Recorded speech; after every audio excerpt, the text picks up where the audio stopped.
In this demo, I want to show you how to use the wrap deformer to sculpt and attach a fabric to a character, so that when the character moves around, when it moves its limbs, the fabric bends with the character's body.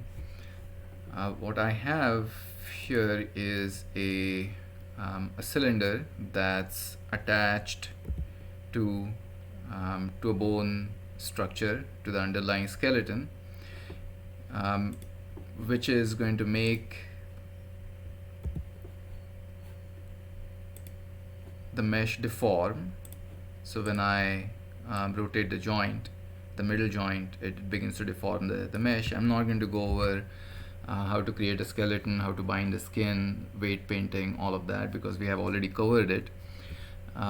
So imagine that this is either a character's full body or perhaps its arm, and then what you have on top of it could be considered a piece of fabric or a shirt sleeve, and we want the shirt sleeve to bend and deform as the arm bends.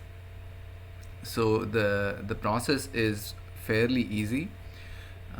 Once you attach a mesh to a skeleton, once you have a deformable mesh, and once you have a fabric sculpted to fit around that deformable mesh, first you select the fabric or the mesh for the fabric, then you select the deformable mesh,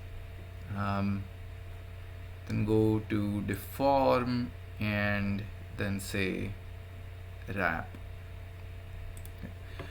So now if we select the middle joint, joint 2, and then rotate the joint so that the deformable mesh begins to deform, you notice that the sleeve or the fabric deforms with it. So this approach is ideal for sculpting a character that's stylized and its clothes are stylized, and you want the folds on the fabric, the style of the fabric to remain static, to remain intact, and yet deform it with the character's body. You can use this method.